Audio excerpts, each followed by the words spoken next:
Mark Rogowski, also known as Gator, was a former professional vert skater in the 80s and 90s until he raped and murdered his ex-girlfriend's best friend, Jessica Bergsten, in 1991.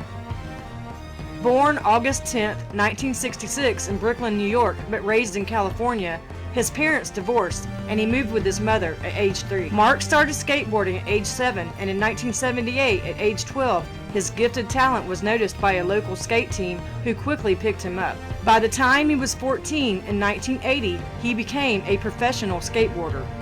Throughout the 80s, Mark was winning championships, endorsement deals, and by 1987, Vision skateboards and streetwear made him very successful financially. He was earning $2 per skate deck, which was selling 7,000 decks every month. In addition, he was making a lot of money from the sale of t-shirts, stickers, decals, and other swag. You can even see him in the music video for Tom Petty's hit, Free Fallin'.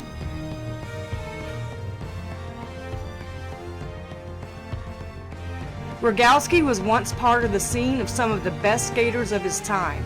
He shared the limelight with teams like Parole, other pro skaters like Steve Caballero, Lance Mountain, and the legend Tony Hawk. In 1987, at a competition in Scottsdale, Arizona, he met his girlfriend Brandy McLean and her best friend Jessica Bergsten. Brandy eventually moved to California to live with Mark, and her friendship with Jessica became distant when they lost touch, especially after Brandy's parents moved to San Diego. But the relationship between Mark and Brandy was explosive. Mark became very jealous, controlling, and possessive of her. He could be violent and was both emotionally and physically abusive. Brandy finally had enough and broke off the relationship, left Mark, and moved in with her parents. After the breakup, Mark became increasingly more threatening towards Brandy and had developed a severe alcohol problem. He was enraged with jealousy. He broke into her parents' home and stole any clothing or gifts he ever bought her. He sent threatening messages to her, but when she tried to report him to the police, they basically did nothing. After his relationship ended with Brandy, Mark's friend Augie Constantino, a surfer and born-again Christian, became Mark's spiritual advisor. Rogowski soon converted to a strict evangelical form of Christianity and changed his name to Mark Anthony, claiming the name change was because of the father he never knew. He also claimed he was reinventing himself because the street skating scene started to get more attention and that the days of vert skating were on the decline beginning in the early 90s. In 1991, aspiring model Jessica Bergsten moved to Pacific Beach, California. When she arrived, the only person she knew was Mark. She called Mark up and asked if they could hang out, to which he agreed. On March 21st, they spent the day together and Jessica asked Mark to show her around San Diego. They also ended up back at his condo to watch movies, drink wine, and smoke weed. What Mark did next is something he later claimed Jessica was a revenge killing for his ex, Brandy, who he absolutely resented the rejection and decided to take his rage out on Jessica. Any accolade Mark ever achieved in his successful professional life, the fame, the glory, the money, would never matter again. Mark came up behind her and hit her in the head with a metal club to stun her into submission. He then dragged her upstairs to his bedroom, shackled her to his bed, and raped her. Then, he put her into a surfboard bag and placed his hand over her mouth, suffocating her until she died. After, he drove her to Shell Canyon Desert and disposed her body in a shallow grave. On March 30th, 1991, Jessica's family, who lived in Arizona, hadn't spoken to their daughter in over a week. Her parents became extremely concerned and called the San Diego Police Department to report their daughter may be missing. The police department did everything they could to try and locate Jessica. They checked her credit card accounts, phone records, but came up with nothing. Jessica seemingly disappeared. Because of this, Jessica's parents, Stephen and Kay, left Arizona bound for San Diego to try and find their daughter. Jessica's parents were desperate to find her. They made up missing person flyers and posted them everywhere, like convenience store windows, basically anywhere the public could see them. They were living a parent's worst nightmare that would come true on April 10, 1991, when her body was found by campers. Her body was so decomposed it could not be identified, so while they knew they had a homicide, they didn't know who the deceased person was or have a suspect. And Jessica was still considered missing. While Jessica was personally unknown to the community, Many people saw the missing posters, including Mark. On April 10th, the day the campers discovered her remains, Mark, who stated out of guilt, told his friend, Augie, that he was the one who killed the girl in the missing poster. Augie urged that Mark had to turn himself in and confess to murdering Jessica. On April 11th, 1991, the day after her remains were found, he turned himself in, confessed, and led police to where he dumped the body. Police then searched his home in Carlsbad, California, and found evidence of blood-soaked carpet, the spots where he hit Jessica over the head before dragging her upstairs to rape and kill her.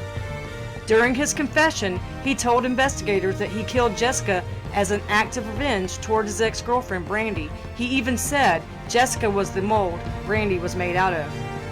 Rogowski was charged with first-degree murder with special circumstances. Under California law, if you murder someone during rape, you are eligible for the death penalty or life imprisonment without the possibility of parole.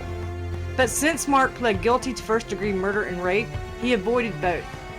At his plea hearing in January of 1992, he submitted a 4-page written statement accepting responsibility for his actions. But even crazier, in that same written statement, he confessed to actions normal people do all the time that rarely constitutes remorse. His responsibility for having sex outside of marriage, that he had been promiscuous, and when he found Jesus, he felt remorse for not following the Word of God. What, like did he forget to check the manual? What about the remorse of Jessica? All he did was admit responsibility. Jessica was a young woman in a new town chasing a dream.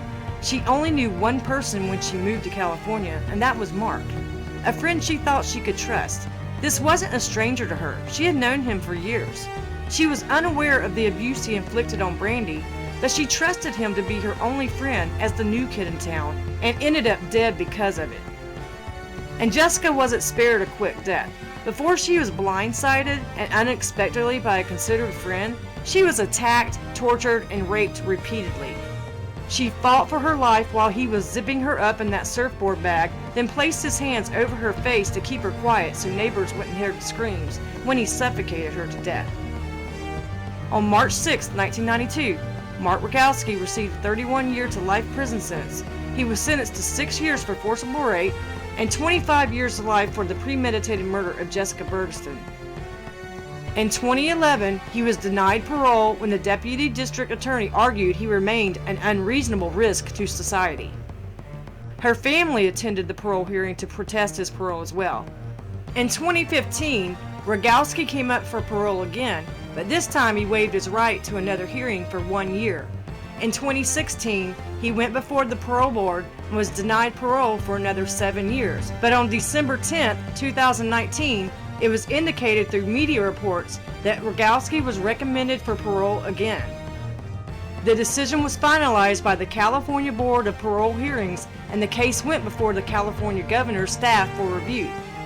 On April 27, 2020, Rogowski's parole granted was reversed by Governor Gavin Newsom, who stated that Rogowski needed to gain a deeper understanding of his crimes. He will be eligible for parole again in 2023, which is just 1 year away, also marking the minimum 31 years he was sentenced to.